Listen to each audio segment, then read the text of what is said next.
Decolonization can be defined as the continuous and evolving refusal of colonial conditions of life which were introduced and globalized through the capitalist colonial enslavement project via political, social, and epistemic structures of power.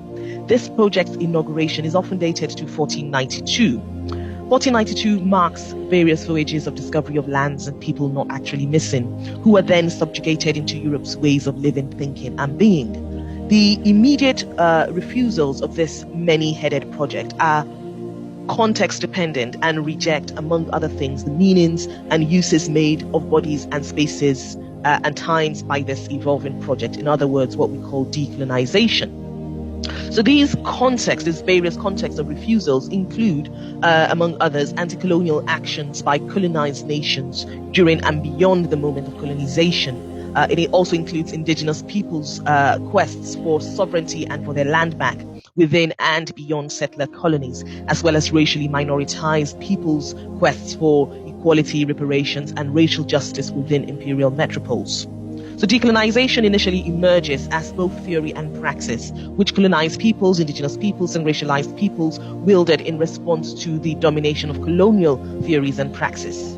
In other words, due to the broad range of peoples and places that engage with decolonization, the word or the phrase to decolonize encapsulates the collection of connected activities and purposes that have sought to and continue to seek to fundamentally unseat colonially produced structures of coercive power and technologies of permanent dispossession, dehumanization, accumulation that actually threaten human and planetary survival.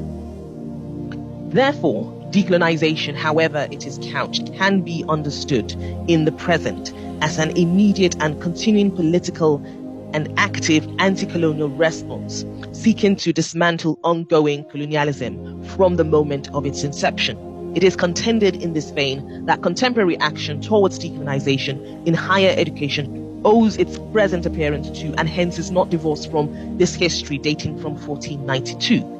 Consequently, the task of academics in the face of the foregoing is to translate varied context-dependent theories and praxis of decolonization into our academic work, in other words, teaching, research, and ancillary administration.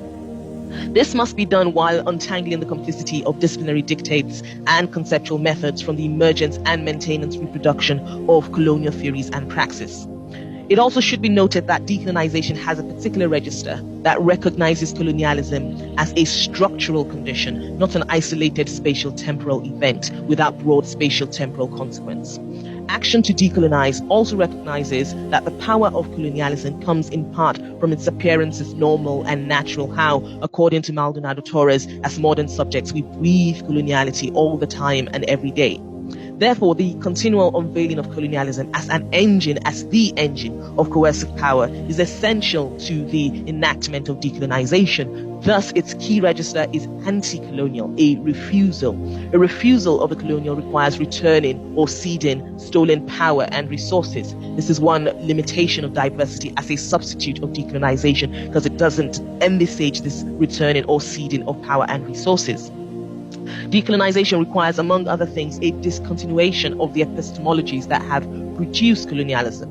This proposes that the university is superseded by an equal pluriversality or pluriversity of knowledges. What I mean here is that decolonization cannot merely be curricular redesign. Rather, we must question how and if our disciplines and intellectual traditions can be put in service of redesigning a world whose ways of thinking and doing and being do not reproduce the structures and harms from which we wish to disengage. We must question how and if our disciplines can produce a world that is not put in constant danger from extreme inequality, starvation, climate emergency, and legacies of injustice. Can we, with our disciplines, produce a world woven in a new design?